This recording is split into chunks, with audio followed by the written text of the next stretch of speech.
Hello and welcome to another Ken 7 chat. My name's Gav Jones and joining me today are Craig Watson, who's a football agent, and Scott Elliott again. Guys, welcome.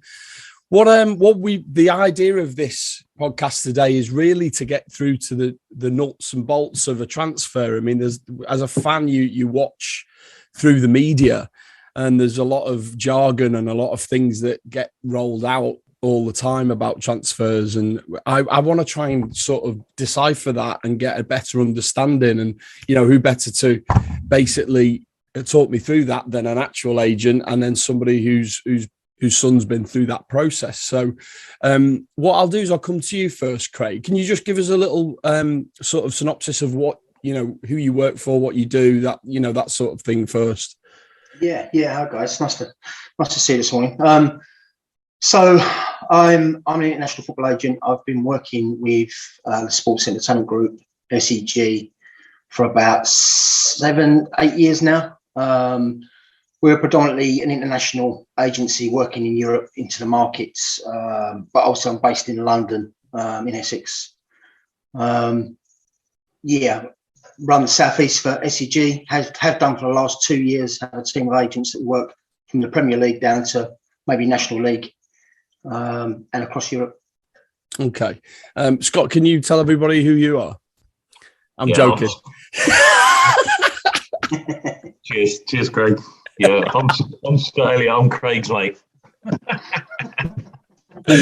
Okay. I anticipate that transfers work either two ways, Craig. One way where the club wants to sell a player, and the second way where the player wants to move and speaks to his agent and say, I want to move. Would that be accurate? And do those two processes, are they different? Yeah, I mean, normally, so a player wants out for whatever reason. It might be that feels he's got a better opportunity or a step up, or the club wants to get rid because they're not quite seeing him anymore and they want to clear their wage bill and bring someone else in there they think could do a better job, basically. It's the nuts and bolts of it. There is a third way as well. If an agent who's looking after the player feels that there's an opportunity where the player could grow, it might not be that the club want to sell the player or initially that the player wants to go, but an agent might say, well, look, we're looking at the pathway, we're looking at the opportunity, and this could really benefit you in your career and be a step up, So, and he could actually get the ball rolling. So three principal ways of a transfer sort of coming around. Scott, from your experience with Harvey, obviously Craig is Harvey's agent, I assume that. No? Okay. So what's been the experience for you with agents? How early did it happen with Harvey? How did that conversation come about? Just approach, really, probably from about 11, 12 years old, really. Just obviously people are at games, watching games all the time, aren't they? So you sort of get approached, at some point. You get some weird ones, I was away of England and the toilet was basically a hole in the ground, and I was going to a toilet and the door didn't lock, and an agent actually chucked his head round the corner while I'm. That weren't me for the record. That weren't me. No, it wasn't, but I know it was. And I was pretty much like, mate, can you just give me 5 minutes, please? Passing you the card. Mate, here's my card. I'm an agent. And you're like, well, yeah. I'm actually holding something at the moment, mate. Still had room for the card. But it's crazy, mate. Some of them, but there's same as anything. For me, there's good ones, bad ones out there, but that's the same as any walk of life, isn't it? Just staying with basically Harvey at the moment, Craig, is the recruitment of youth players. Is that something you get involved in, and how does that work? How do you hear about players that you should go and look at? Or, do parents contact you? How does that process work? Yeah, with the younger players, obviously, that's where the journey begins. So we'll have a scouting network. We'll go to games, 2-3 games a week, every week. Under 16s, under 18s, under 23s. You'll have a network of contacts, you know, and it's a small world of football industry, and everyone talks about the best players as they come through. So in England, there's rules, there's intermediary rules laid down by the FA where you can't look after a minor under the age of 16. So really the process doesn't start until maybe the player's like 15, maybe entering his 16th birth year. And then the process really starts. And then in London, where it's very, very dense with players and agents, the competition's quite fierce. So, you know, they'll start early, and the guidelines are there to protect the players, you know, but not everyone follows them. And sometimes you're getting agents trying to tap players up at like 13 years of age, and families offering, you know, various incentives and stuff, you know. But yeah, I mean, we get involved at 15 years of age. We start profiling the players, looking at the games. Obviously, our network is quite extensive, so it goes right into Europe. So it's kind of a format that we copy all the way through all the clubs in all the countries. So there's a scouting process. There's a procedure that we follow. You know, you identify the players, you do a number of reports, you profile him, his character. So it isn't just about football, it's about his background, about, you know, the type of personality he is. Reports from the club. Eventually we engage the clubs and ask the coaches about what their opinions are of the players. And then we sort of move on from there before making the approach to the family and seeing if it's something that they'd like to move forward with. I imagine that clubs would like to recommend an agent that they trust for their player, especially a young player. Is that very important to develop relationships with clubs in you know, with that in mind? Yeah, it is. It can work. There's pros and cons to that, because if I'm looking after a player, my influence is his best interest. Now, with an organisation like SEG, we're a very big company, so the financial side of it isn't a bearing on us as such. Whereas if you was a smaller agency and you needed to get that special player in to pay the bills, then it's a lot easier for them to cozy up with a club. And if that club's responsible for giving them their bread and butter, you could argue, are they going to do the best by the client or the best by the club? You know, so that's definitely one of the cons. One of the pros is that, you know, if the club respects you, then it's easier to get work done. It's easier to get, you know, the correct information about the player. You can understand the pathway of the player, where the club see him, what his future might be and look like at that club. So it's important to build relationships with the clubs. They do have their preferred agencies. You know, it's the same as in any walk of life. You'll have certain characters that you click with, and you get on with them well, and you seem to lean towards those. And there'll be other people that you're not quite having, and if every time they call, you go, "Oh, I'll swerve that one till later," you know, and you put it on the old voicemail. You know, it's the same in any walk of life, isn't it? So, but yeah, I'd say from my perspective, it's all about the client. Okay. You know? Just Scott, I'll bring you in on this, but Craig, I want you to answer this. Obviously, as a fan, you look at the way Chelsea run, and I realise Harvey had some dealings with Chelsea early on in his career. What do you think? Chelsea seem to have this? They seem to have a strategy of stockpiling the best young players, and they obviously try and develop them. But the upshot of it at the back end is that they can generate transfer fees, which then go into their transfer pot, which is a very intelligent way of doing it. But the welfare of the player, I always wonder about the welfare of the player in that.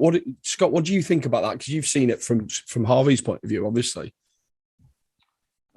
What, in regards to how Chelsea do it? Yeah, well, yeah. I mean, Chelsea. I mean, I have quite a lot of respect for the way they do it, but I don't know whether that has an impact on the welfare of the actual player. So, you know, what would you say? From your point of view, does it? Is it a problem? Is it a good way of doing it? Well, look, it obviously works, doesn't it? When you're selling fringe players for 15, 20 million pounds, you sell three of them and all of a sudden you're buying a world-class player. So, you know, you can't argue that it doesn't work. My experience of Chelsea with Harvey was a bit strange, if I'm honest, because we looked at a few clubs and they sort of had their group of players, 20, 25 players. When we went down to Chelsea, I mean, the first time we ever went down there, it looked like about 90 boys on about half a pitch. Wow. And there was a line of about 20 coaches just taking notes. Wow. And then the next week there was 45 boys. It was like it was chopped. So it was like they were looking people how they deal with a football, you know, and just running around doing little skills touches and then sort of hand picking so many. But I mean, again, for me, my view is that, you know, if football is about opinions, isn't it? You can have two people, one likes someone, one doesn't. That person who's in that higher position ultimately gets the final say. You know, that's how I see it. I mean, I might be way off the mark there, but I can only go on my experiences and what I've seen in football. But the Chelsea system obviously works. Yeah. I mean, Craig, what do you think about that? Yeah, I agree. I mean, it's not just Chelsea. There's a number of like top clubs that adopted this secondary business structure, if you like. So the football is the primary thing for the first team, and then on the side of it is a bolt-on, is that they're growing players to put back into the game at other clubs for a return, you know. And as Scott rightly said, you know, it gives them a pot where they can then go and facilitate their elite signings, isn't it? You know, it's a fantastic model, but everyone seems to, you know, a lot of the big clubs are adopting that now. Difficult. I mean, I don't totally agree with stockpiling players. I think it stifles opportunity, it stifles growth of players, especially young players. I think there's been a little bit of a change since Brexit came in, because you can't go into Europe and bring those mid-band players in now for no money. So they're having to drop, you know, like under 23s, players are ready for the first team but not getting the opportunity at the big clubs. They're having to put them in the smaller clubs down the leagues. So it's kind of improving the level of the clubs down the leagues as such. So it has flipped a little bit, but ultimately then players are going to go back to your Chelseas and your, you know, the other big clubs, and they're going to be sold on for X amount of pounds. And again, they're going to go out and get that elite player from the money that's raised. And is it an unfair advantage on the competitors? Maybe, but, you know, they're not the only club that are doing it. But it's difficult. I mean, because you can argue on the other side, I'm sure Chelsea would, is that the development that they provide. If you've got a club like Chelsea, Man City, Liverpool, any of the big clubs, Man United, on your CV, then you're going to come away from that club and you're going to get a career somewhere, aren't you? You know, with that amount of development, you know, and coaching that those clubs can give you. So it's kind of a win-win, really. You know, it's a win for the club, it's a win for the player. Can I just pick you up on that? Because I've, over the years, I mean, I used to go and watch Liverpool reserves as it was then, the under-23s as it is now, quite a lot. Yeah. And there was players there who looked promising, but then Liverpool had released them and they just simply disappear.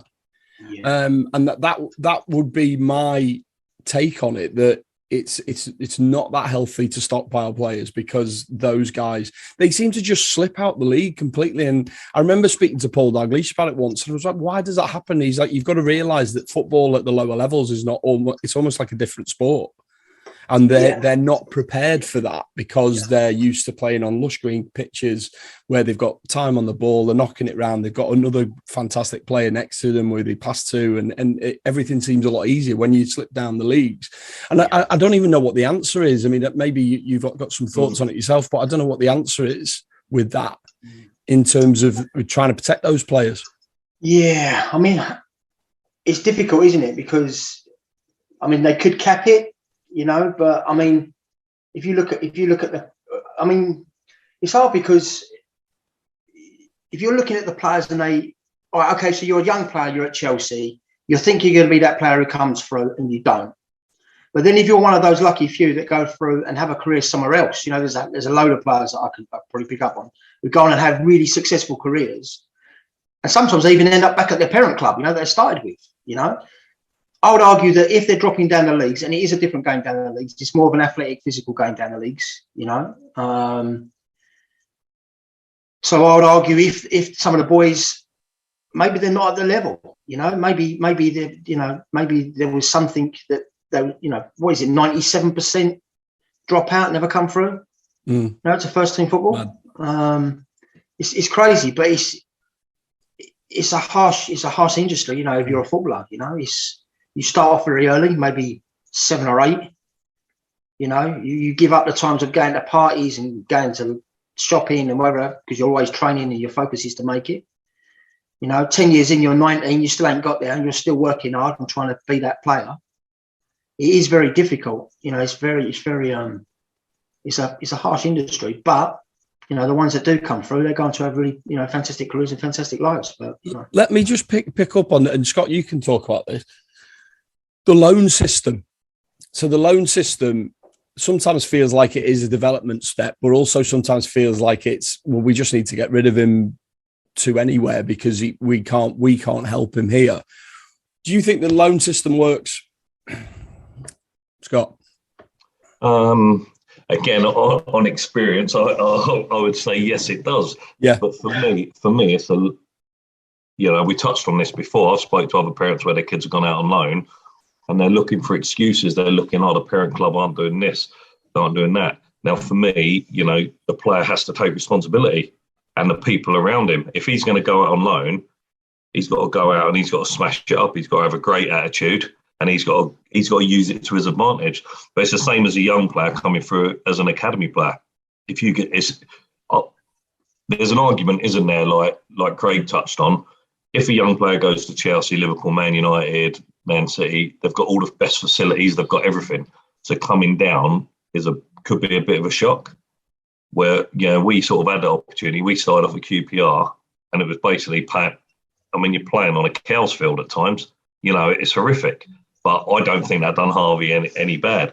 And when you're going on loan, again, just through Harvey's experience, we've gone on loan, and the first things we talk about is you got to be the first in, the last out. You got to have a good attitude. You got to lead by example. They're experienced players. They're 33-year-old players, 30-year-old players fighting for their last contract. They don't want some big-time Charlie kid coming in giving it the big one. Keep your head down, work hard, and earn the respect of them players. So, yes, it can work. But, again, by going on loan, you are missing out a little bit on the facilities, et cetera, but you're also broadening your views on how the world works. And if you've got the right attitude and you're going to work hard, I think you've always got a chance. And it's, when Craig touched on it, when players go out on loan, that's fine going out on loan, but don't ever look at it as a negative. And if you go into an academy, you treat that academy. Too many people get hooked up, I think, on certain things in academies. And I think you as a player has got to go into that academy and go, do you know what? I'm going to use every facility they've got to make me the best I can be. And you've got to be a little bit selfish about it in the nicest possible way. And that's how you get better, isn't it? No, I agree with that completely. Craig, let's move into the anatomy. I mean, I wanted to call this the anatomy of a transfer to try and get a better understanding of how transfer works, nuts and bolts. So let's say, for example, Liverpool are interested in Thiago, who they ended up signing, but it seemed to be very protracted. It seemed to take ages, and there was a lot of thing in the media where they said Liverpool are monitoring Thiago, which is seems ridiculous because it's like you either know he's a top player or you don't. So why are they monitoring? Why don't they just put in a bid? How does that whole thing work? Why do things take ages? I mean, 9 times out of 10, when they're saying they're monitoring, if a club wants a player and they're saying they're monitoring, then it might be a hold up with the other club. They don't want to sell him, but the player wants to go. They're trying to negotiate around it. They're trying to get the player's agent to put pressure on the club to sell the player. It might be that there might be an outstanding medical. We're not sure if he's fit to come across. It also might be that, with a transfer, so a club will identify a weakness within the squad, and then they will go out and look for that profile of player. Now, there might be 3 or 4 options that are put on the table that could be of interest. Now, the top player could be, in this instance, Thiago. But there might be a B and a C option as well. Now, if they're not sure they're going to get the A option, then they'll say, well, look, we're monitoring him. And it might be that they're looking to see if these other players might be a better fit sort of thing, So there's a number of things that could hold up deals. It could be personal terms, that the player wants a said salary and the club can't reach it. It might be that the selling club want a future sell-on percentage, which the buying club won't agree to. There might be certain clauses within the original contract at the club that are preventing it from being moved forward smoothly, and it might be sitting with legal, so there's a number of things. It isn't as clear cut as what, that club wants the player, that club's going to sell the player, make it happen, There's something you mentioned there. Well, there's a couple of things that mentioned there, which were questions that I actually had. First one was, why is it that basically clubs seem to agree wages with a player before they agree a fee? Is that done with the knowledge of the club that they're buying from? Or is it just accepted in the industry that you talk to a player and say, look, we're kind of offering this sort of wage. Is that all right? And then they go from there before they've even spoken to the club. Yeah, so the clubs wouldn't be responsible for any salary. I mean, obviously the buying club will have a purse to which they can dip into. But that'd be negotiated. The personal terms are always negotiated by the player or the player's agent. So the clubs won't get involved in a salary as such. The player will, the market will dictate what he's worth, and then the player will have a said salary. And then obviously our job is to maximise that deal. So if he's on £10,000 a week, our job is to try and maximise it to maybe turn it into £20,000 a week. Okay. If we can't get a straight salary increase, then we try and structure it around bonuses and rewarding progression and these sort of things, so we can top it up at every eventuality. Because also as well, I mean, if you're moving a boy who's like 26 years of age and he's going to go on, a 5-year contract or something, by the end of that contract, if he hasn't got another deal, then you've got to maximise that because he's going to be closer to retirement than what he was at the start of the contract, So the clubs don't really get involved in personal terms. That's always down to the player if he's looking after himself, or the player's agent who's looking after his interests. So what could happen? Let me give you a scenario: is that a club wants a player, they'll go to an agent and say, "Listen, can you speak to your client and see if he might be interested in coming here?"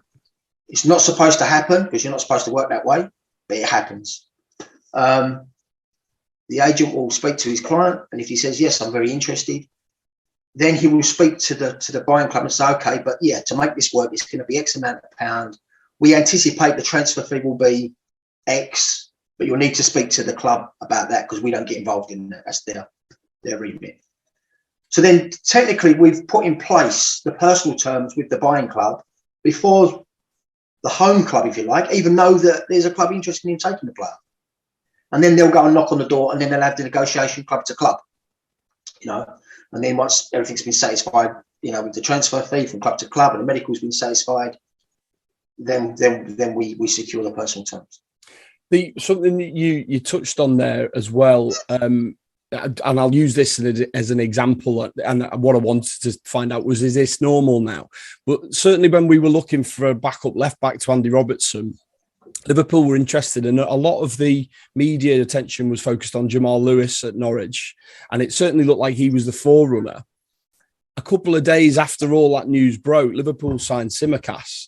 Now, my question to you is, was the Jamal Lewis thing kind of a smokescreen, which is what you see on social media? They've used that as a smokescreen. Or was it literally they went for two players at the same time, spoke to both of them, sorted deals out, and then they just picked the best one?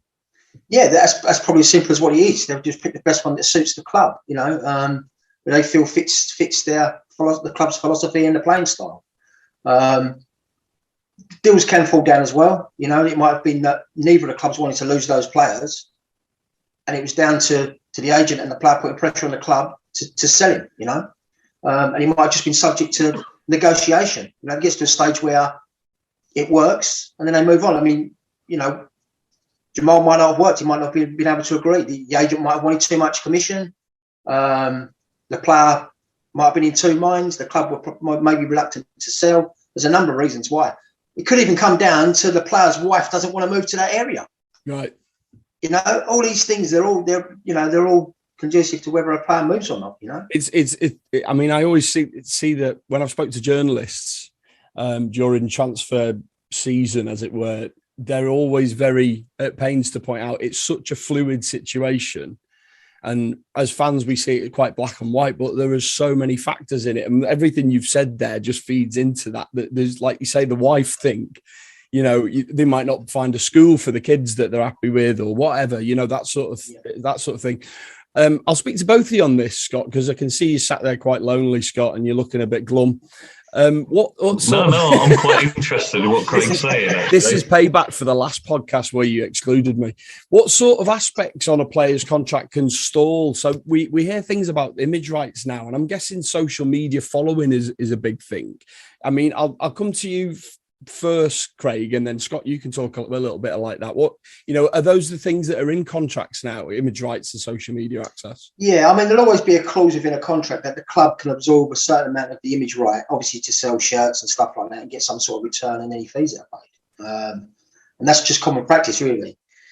Most commercial deals are bolt-ons to what, for the player and the agent. The clubs don't really, they don't really get involved as much on the commercial things. It's kind of a bolt-on that we do with the players on the side. There could be certain clauses within a contract for a very high profile player where the club want to control that, so everything's done in the best light of the club. And there might be an agreement there between the player's agent and the club that everything's going to be sat down and gone through prior to any commitments made commercially. But my experience is that normally the commercial side of the business is something that the clubs don't get involved in. It's something that we do on the side for the players to lift their profile and to sometimes to bolster their income. Just let me go back to something you've just said there. Image rights. How does that actually work? Well, it is just that. It's procuring a certain percentage. The player would be entitled to a percentage of his own image rights. The clubs will control an aspect of that. If it's an independent commercial deal, then it's just a negotiation like any business transaction. You can put anything into the contract. You can agree anything. I mean, even if you want 1,000 Mars bars at the end of the deal. It's open to negotiation. With regards to the clubs, it will be agreed within the contract. When the player joins the club, of how that will be set out. A lot of it is generic with younger players. As I said, as the players get more high profile, then it is specific to the player and the level of the player. Scott, how have you found that side of it? Obviously, I see that Harvey's got, I think, 1 million followers on Instagram. Was that something that was mentioned when you were signing your deal with New Balance, or how's that work for you? He's got the followers probably because primarily he's obviously moved to Liverpool, which is a huge club worldwide. You look at all the players and they've all got like 1, 2, 3, 4, 5, 6 billion followers, whatever. So I think that goes hand in hand. In terms of the image rights things, that's just things like boot deals. If you get a boot deal, if the agent can secure a boot deal for him, and then that comes with that, really. But it's a separate thing away from the club. Like Craig says, I'd imagine when you're a big player, that might change and the club get more involved in that. But for young players, it's pretty standard, I would suspect. Right.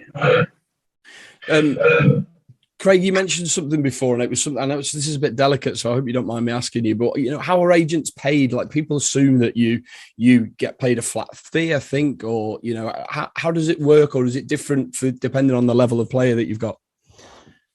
Yeah, so there is guidance on it. Normally, young players get to 3 to 5% against the salary. I know there are bigger agencies that are charging up to 12% against salaries. It's also structured as well. Some agencies charge the player direct. Other agencies, they will charge the clubs, and the players will be responsible for the tax element of that payment. You see that on Liverpool's accounts. It says agents' fees, and it's like however million and stuff. So would that be where that? Yeah, but also as well. So it depends. Because also as an agent, you can also work for clubs. So I've had situations where I work with a club and they've come to me and said, "Look, we want your player, but we need to move these 3 players out.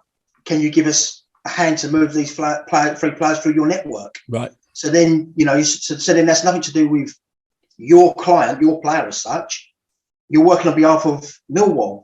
So then you agree a commission-based fee for doing that work. So then you'll be paid directly by the club. And there are some instances where I know where a club wants a player out, another club wants the player, so you get a commission from the selling club and a commission from the buying club, nothing to do with the player's salary, and then you'll get a percentage which is agreed in your contract prior to enter the player of what your commission will be from the player. So there's different ways of structuring it. It can be quite complex depending on the level of the player. You can also get involved in if there's a huge, like we said before about commercial, if the club are holding a high percentage on the commercial side of things, you can do a negotiation on the side of that as well. It is really specific to the player and the clubs that you're working with. But, as a rule, there's against salary or a direct commission from the clubs. If you're enjoying this video so far, please show your support for the Ken 7 channel by clicking the subscribe button, the like button, and also clicking the bell for future notifications. If you could also share the video on your Twitter and Facebook account, that will show YouTube's algorithm that you like our content. Do you know about Ken 7 merchandise? The link is in the description of this video.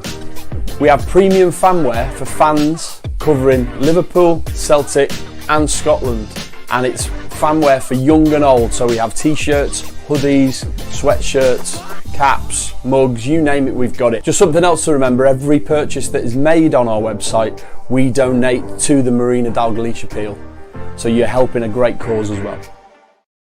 Greg, something I wanted to ask you about is in football deals and with your work is insurance. It's something that never gets thought about with fans, and it's obviously something that needs careful consideration. I mean, how does that work, insurance with deals and with players?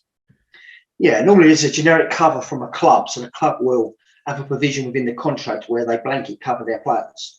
So you'll cover the club's generic medical provision.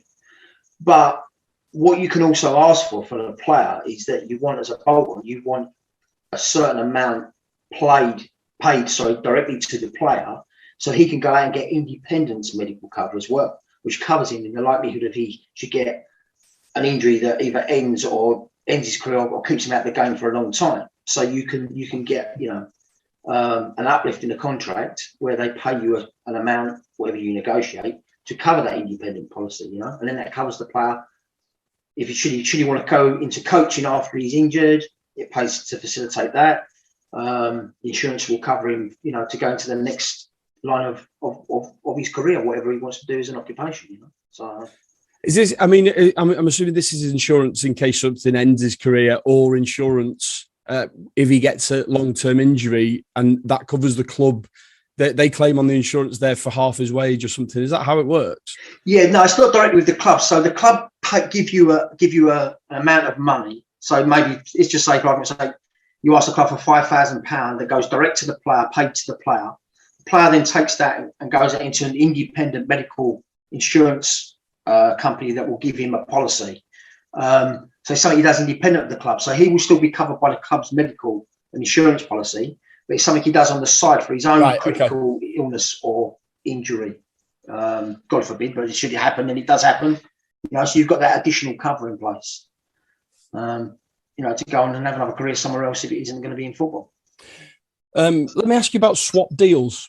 Are they actually a thing nowadays? People seem to think that it's an easy transaction, but I imagine it's very, very complex. So it seems now that when they do a swap deal, what they do is two transactions rather than it being a swap. Is that because it's so complicated? Yeah, it's difficult. It's difficult. I mean, if you're going cross-border, country to country, then it's very complicated, because obviously you've got countries, say like Italy to England. Well, Italy are set up different tax-wise. They're set up differently to England. So to make that work is very difficult. I mean, within a country, there's been quite a few swap deals, but historically they're quite hard to do. How one club values a player against another player, those sort of things. But I mean, there's been a few. I mean, Sanchez went from Arsenal to Man United. Didn't he use it for Mkhitaryan? Oh, Welbeck. Yeah, I think so. I can't remember off the top of my head. But there's been a few. I think, some of them worked out. Some of them have gone a little bit tits up. But I think Andy Cole was as well. He moved from Newcastle to Man United, didn't he, on a swap deal? Who went the other way? Oh, Keith Gillespie and money. That's it. That's right. it. Yeah, I think it's about $7.5 million plus Keith Gillespie, and they took Andy Cole, and that worked out really well, didn't it? Like I say, it seemed to be a thing years ago, and nowadays, I mean, it's happened to Liverpool. We had Keanu Hoover went to Wolves, and we brought Jota, but it was two separate deals, even though it kind of happened at the same thing. And then I realised Keanu Hoover is one of your. Yeah, we did. Well, me and my colleagues, we did that deal. I actually done the signing for Keanu at Wolves. Right. I did the contract. So, yeah. I mean, that was a complicated deal. There was a lot of agents involved. There was probably about 3 different agencies plus the clubs. But it worked out best for the player. He had a really good move. He can get on with his career. It helped him, stability-wise, financially.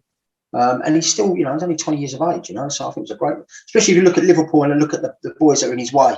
He never had a pathway at Liverpool. It was a great move from Ajax to Liverpool to get him in the country and to make that next step.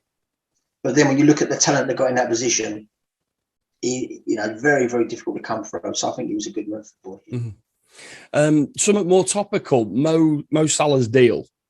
You're obviously not involved with that, but it's something that's on Liverpool's fans' minds at the moment, and we desperately want him to sign, and he's making all the right noises. Even yesterday, he was saying that he loves the club and he loves the fans and he wants to sign, and it's down to the club.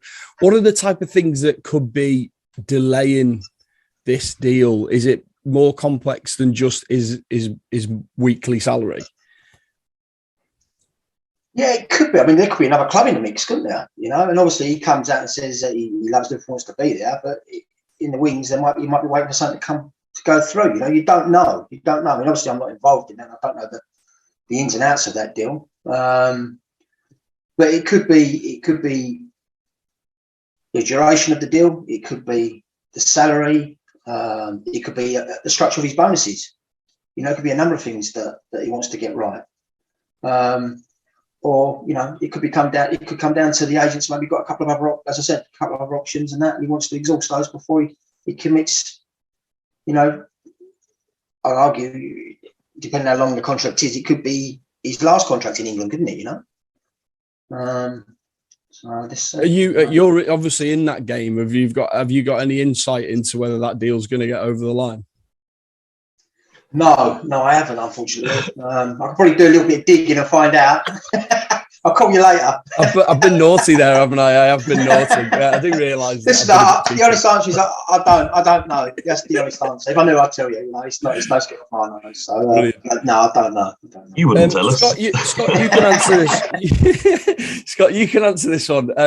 Liverpool's I don't know either. Yeah, I'm not asking. No, I'm not. Yeah, Scott's in a better position than me.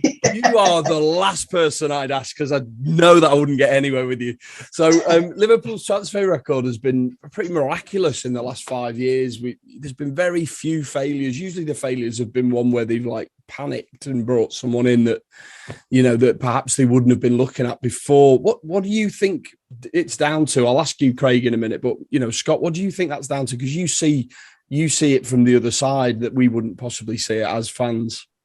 Yeah, I just think they take their time, don't they? They don't. There's no panic buys. You don't need to panic buy. At the moment, people are talking about covering Salah and Naby and Mo and Sadio. Sorry, they're away. They're missing the Brentford game, really. 2 Arsenal games, which is the cup, which we wouldn't normally get this far. In all honesty, would we? And the Palace game, and then they'll be back, pretty much. So there's no need to panic. I don't see any benefit in that, and I think it will be a case of, if a target does become available for the right price, because the selling club want that to happen, I think they would make a move. But I mean, for a Liverpool fan, you January is a no-go. It's a waste of time having a January transfer window for us, really, generally. But let's just go again in the summer. We'll wait for the summer, wait for their targets, and I'm sure they've got them. And when the time's right, they'll bring them in. But Jurgen, I don't think wants to work with a huge squad of 25, 30 internationals knocking on his door, if you like. He's happy to bring the youngsters through, which is good. you know, if you're good enough, you're going to get that opportunity. You look at Kate Gordon a weekend, amongst others, Tyler Morton. Again, these are players coming through. And I think as a fan, there's a big excitement, isn't there, on getting a new signing? But sometimes it's right in front of you. Yeah. And you go back to the Chelsea. Yeah, they had Loftus-Cheek in their midfield, and they went and spent 40 million quid on Sol Yoko, wasn't it? Yeah. Oh, back in the yeah. Right. Never hardly played. Didn't do nothing for a year. Had to get rid of him, and they got Loftus-Cheek doing just as well out on loan on Palace, who surely deserve that chance. But as a fan, you want to see that big signing because it's exciting, and you do need a bit of that. But it's also great to have homegrown players coming through, and just on what we did earlier, Gav. You look at the Chelsea philosophy, and without the trouble and the band they were in, people like Mason Mount probably would not have got that chance. Yeah. And now they benefit from that. And also Reece James as well. Yeah, Reece James. And they're top players, aren't they? Yeah. But now all of a sudden Chelsea look at it and fans and they go, we've brought through some homegrown talent here. And it might have been forced upon, but that's actually quite exciting as well. How good was it when Gerrard and Owen and people like that came through for us? Well, Trent Jones, you've got Harvey coming through. You know, it is exciting. Craig, let me ask you something. Just going back to my point about Liverpool's success in the transfer market and the way that they scout and how forensic it is, and is that something that perhaps changes as the ability to change market prices? So if Liverpool are interested in someone and it gets out that they're interested in someone, the rest of the clubs and the selling club would be like, well, we know they do their research to the nth degree. Our player's probably worth more than we think. Is that a thing, do you think? Yeah, I mean, they will do that. And us as agents, we do that. We use that to, there might be something that gets leaked into the papers to push a player's profile or show his interest. I mean, ultimately, the clubs won't be moved on a whisper because it's the industry we're in, and every week there's a different whisper. More so, how we get the job done is we get offers, and then we go back to the club and say, listen, the contract that you've offered, it's a fantastic contract, but the club down the road think he's worth more than that, and there's a better contract on the table. Improve your offer, or we can talk to them down the road. So normally you deal with physical things rather than hearsays. Otherwise, you'd just be chasing your tail all the time, I mean, it's got a lot more stringent as well. I mean, like with the analytical side of the game as well now. It's so specific and so finely tuned now, mostly the clubs will do their due diligence maybe a year in front, Yeah. Or I mean, we was involved in the Memphis Depay deal to Barcelona. That was done the summer before, and then it was negotiated in the January, and then he went in the summer. So it was a year in the making. So it's so finely tuned because players do cost a lot of money. They've got to come in, they've got to gel with the club, they've got to hit the ground running, basically. And if you're 3 games in and you're not doing it, the fans turn you quite quickly. And then it has an emotional effect on the player, which the fans don't see, but it does. Everyone's human. Yeah. And then before you know it, the player's going backwards. You spend one season in that club, the manager gets ridiculed for bringing him in, and so they're so meticulous. And these guys in the recruitment divisions at these clubs, they're like machines. They strip everything back. They get all the ins and outs. They look at the personalities. They look at the pathway. They look at how he, the stats, what he produces on the pitch, in and out of position, all these things. So they really make sure that they're meticulously getting that right profile into the club. So Liverpool, I mean, obviously this is a Liverpool podcast, Craig, so I have to keep going back to Liverpool, and that's something we're interested in. Liverpool have been very, very, very adept at keeping things quiet. So we've had, over the last few years, we've had transfers that have come out of nowhere. So Fabinho literally was linked Man United, a couple of days after the Champions League final, Liverpool signed Fabinho. It literally happened in the media within about 3 hours. We linked with him and he was signed. Same with Diogo Jota. That came out of nowhere as well. And you've just said that you were kind of half involved in that deal, certainly the Keanu Hoover side. So, I mean, how are Liverpool able to do that? I mean, would there be non-disclosure agreements signed before, to try and keep it quiet, or have they just been very clever at it? No, I mean, it also could happen that the player wasn't available, suddenly become available, and he was just fitted perfectly. I mean, if Firmino's agent is is up to speed. You understand the market. You know what player suits a certain kind of club, you know. And if your player suits that club and there's an opportunity because there's a space in there, it's our job to go knock on the door and say, listen, he's available. How can we get this to work? And then, you know, if you're a club and you've got the opportunity to sign in a player and he fits and all the boxes are ticked, it can happen very quickly, you know. So it could be just that he wasn't available, then he was available, and then it was like, listen, let's jump on him quick before somebody else does. You know, and then on the other side of it, it could have been that you know, they have scouts, these big clubs like Liverpool. I mean, you know, they've got scouts every corner of the world looking for that talent, you know, reporting back. You know, it gets passed down the chain back to the club, and then the due diligence that they do on these players, it could be that there was only maybe 3 people involved that knew about the player, and they made the decision quickly. It was passed up to the gaffer, and he said, "Yes, I'm having him," and bang, it was done. Craig, sorry, can I ask just on that? And you don't have to answer it, but it'd be nice if you did. And sorry to put you on the spot, but during the Kijana transfer to Wolves, yeah, did you know about the Jota potentially going to Liverpool before it was released? Were you aware of that on the cards? No, well, myself, no, I wasn't aware of that. Right. So as I said, there's quite a few other agencies. Yeah, so a totally separate transaction that you didn't have a clue about. Yeah. I mean, that at the time, obviously once it was going, it was moving forward. Then yeah, I knew about it because obviously it was in the mix. But at the time negotiating it, there was no, you know, we wasn't aware of it until it was on the table, sort of thing. So the truth was, we wasn't aware of that until actually we got there and we see the mechanics of it. And like I said, there was a few other agencies that were involved, were working directly with the club. Obviously, the way that we work, we're a little bit more closed loop than other agencies. It's very rare that we work with mandates with other agencies and stuff. So our player, normally we're involved in it. There's no third parties taking place with that. So that's why they had to bring us in to get that deal done, you know? Yeah. So, yeah. So that answers your... No, that's fine. And the Kijana stuff, obviously, because I'm quite interested in this as well,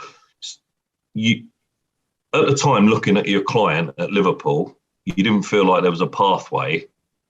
So how long in the making was the deal to Wolves before it happened? Oh, it happened quickly. So initially, obviously, a club wants a player and identifies a player and thinks he can be that one. So they'll dress it up and they'll sell you the dream and they'll bring you in, you know, which was fantastic. And it was a really good positive move for him moving from Holland to England, but then you get to watch inclusion performances, where they're playing him, you know, all these things. Now, if you remember when he first came, he started playing as a centre back, didn't he? Mm-hmm. Yep. You know, when he's a right wing back, they tried to force him because they had Trent Alexander and Nico Williams. Yeah, they had them there. They're trying to really maybe squeeze him over. They know his qualities. They know he's a great player. So how can we infiltrate him into this structure? It just wasn't happening, and we could see that happening. And obviously, we speak to the player, and we're party to the conversations that he has with the club and the coaches and stuff. And he's like, you know, I'm not feeling this is, you know. And so you build a picture up, and straight away, you know, at 19 years of age, he needs to play to develop. He's playing at a level that could be arguably one of the, you know, the best league in the world. You know, he's getting bit parts, but he's still not quite that player because he needs to develop. So you look at that and you think, well, okay, well, we're aware that he needs a sideways move.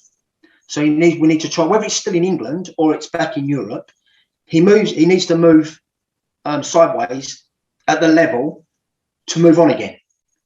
So the deal came through, you know, the offer came through quite quickly.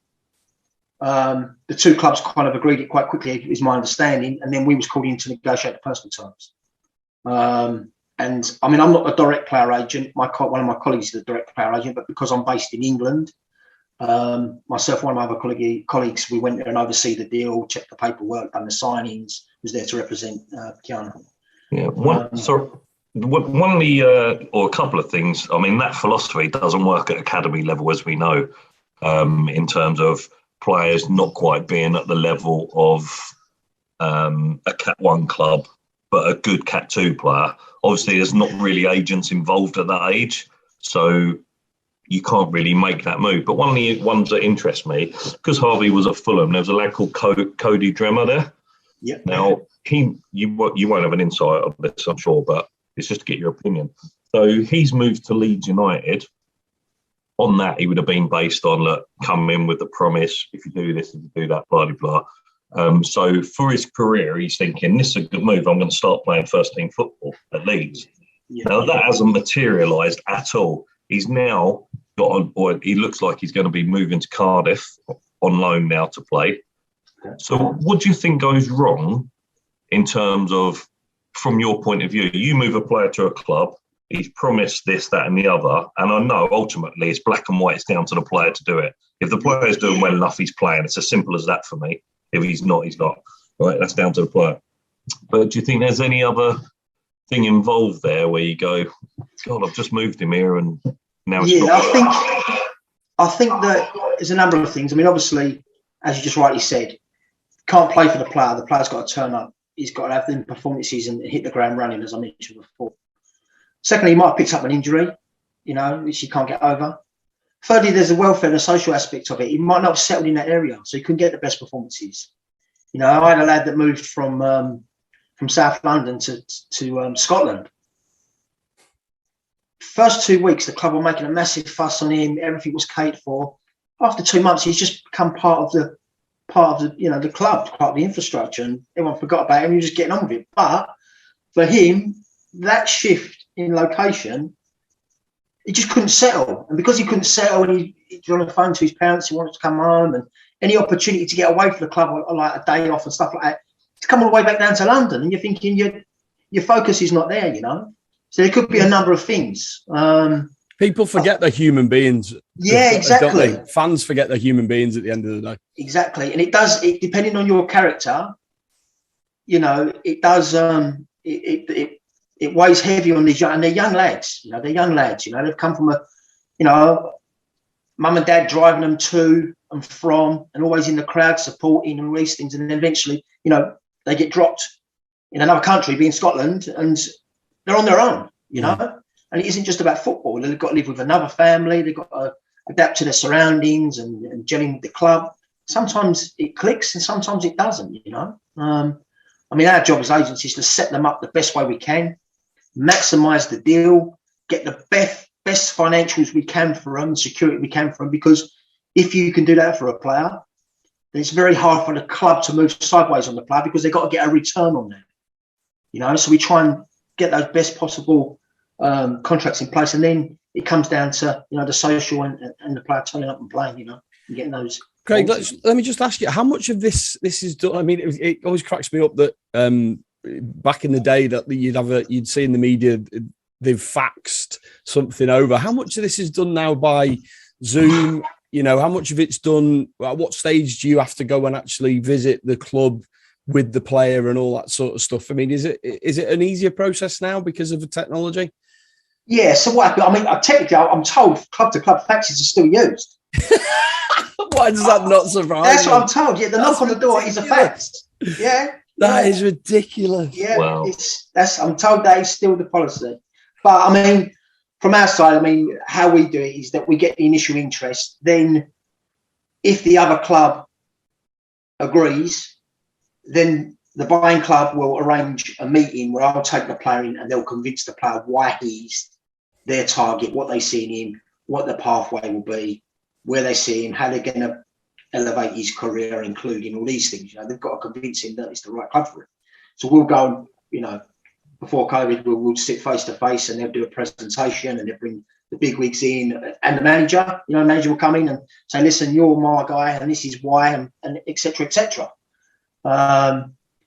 And then after all that, they sign somewhere else.